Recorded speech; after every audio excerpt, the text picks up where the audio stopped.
The WWC, what the world is watching. Last 2 weeks, we lost a war, we won a war. Participation makes all the difference. Let's get into it. 600 plus days of last war grinding, battles fought, lessons learned, strategies mastered. When we talk, you level up. Welcome to the Warzone Wrecking Crew. Welcome into the WWC, QB18 here. And wanted to talk a little bit about participation in the war. So a couple things that we noticed. We lost the war to 128. Congratulations. Like, they did phenomenal. I think they came up a little short against 86, which is, nothing wrong with that. Their participation was just strong. Maybe the server was just a little too strong for them.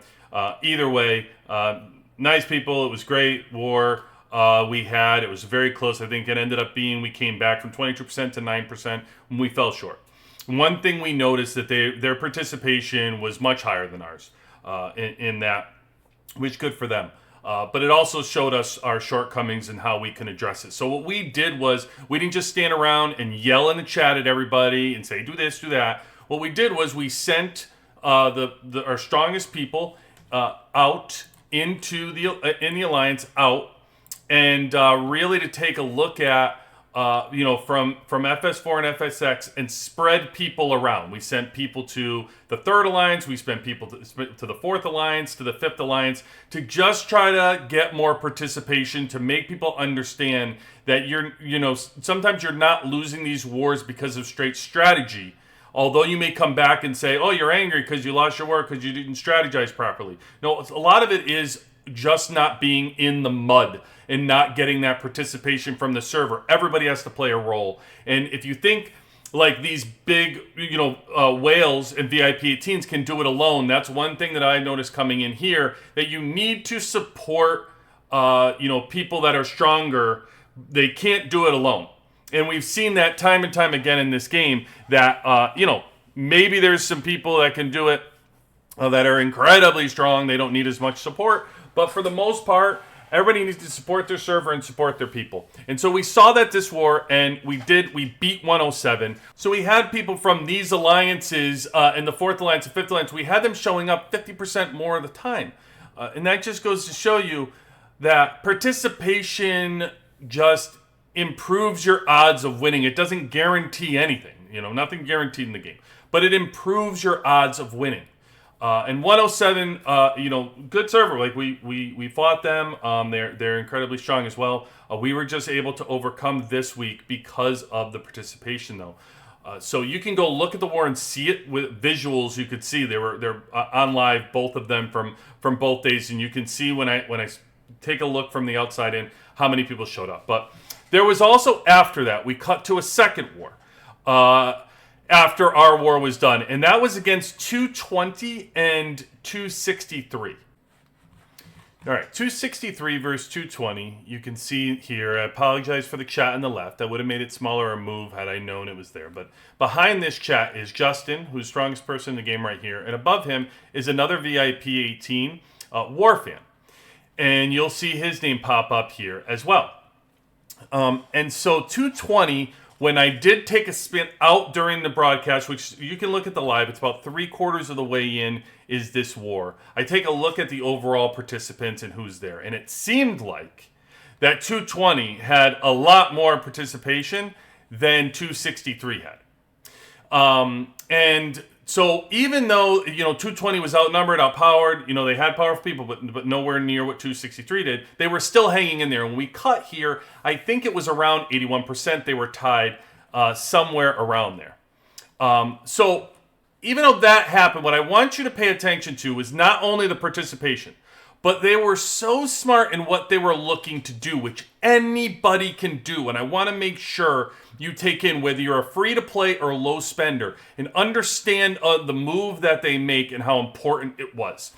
So what Justin and Warfan were doing over here, sometimes they were sending what appeared to be 4 marches. And so that means their wall was exposed because they were trying to cheat somehow and send 4 because their power kept going down. They kept being hit by somebody and it was knocking down their power. So they were getting caught somehow from people who were paying attention and they were knocking them. Now, they're right here on the line. They're in a great spot, and we are at a pivotal part of this war of where their location is to where 220 is actually catching them with their wall out. And so coming up, I want you to take a look on this left screen above Justin, where that VIP war fan is.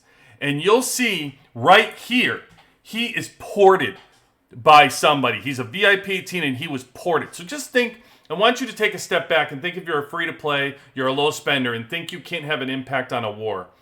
If you're spy planning and you see somebody with their wall down, and they're trying to cheat and get that fourth team out while a team is coming back, and they're just, there's that little bit of time maybe even where they're just trying to cheat 5 seconds or 6 seconds, and you're able to time your hit, your one hero hit on them, it doesn't matter how powerful they are, you can impact that war.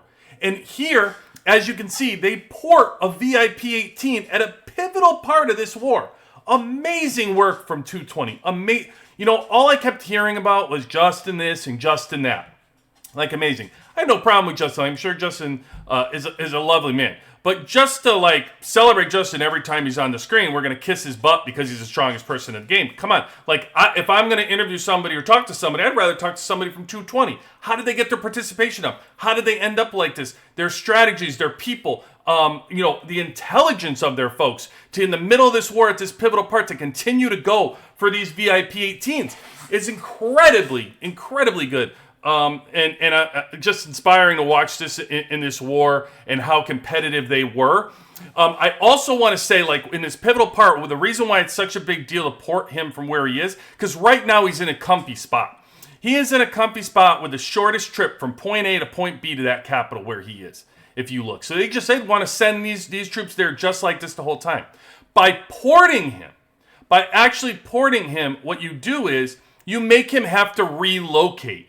And there was a lot of time where I did not see up here. I saw the Justins, but I didn't see the war fan going up there as often, right? So I took a trip around here. You can see over and over again. I kept trying to look. Where did war fan relocate? Trying to see where was he? Where, because it's difficult with a packed, and you'll see, I'll show you how packed it is coming up here in a second. The screen will zoom out. And thinking you get ported out at this time, you have to find a spot to relocate. So, people can say whatever they want, but there's no doubt that there was some kind of scrambling going on, knowing that it's a VIP 18, we're at a pivotal point.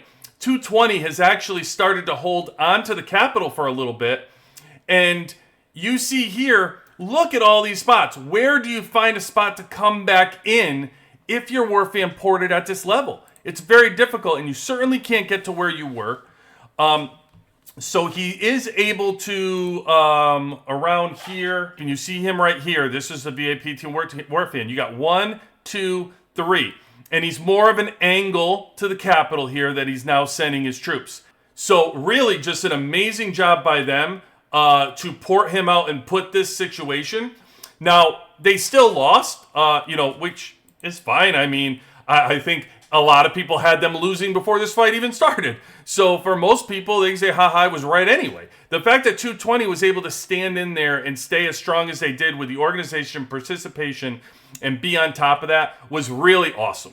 So just to take away from a couple things to promote some of these folks that are in here, you really want to stay on top of these, lower alliances to try to get them in and see if you can get them to participate more, because it makes all the difference in the world. 220 showed you how competitive they were able to be. We showed you that we were able to win a war due to that participation. It's a big deal. So get your people involved, get that participation up however you need to, and that includes taking your time and visiting alliances and trying to stoke that participation up.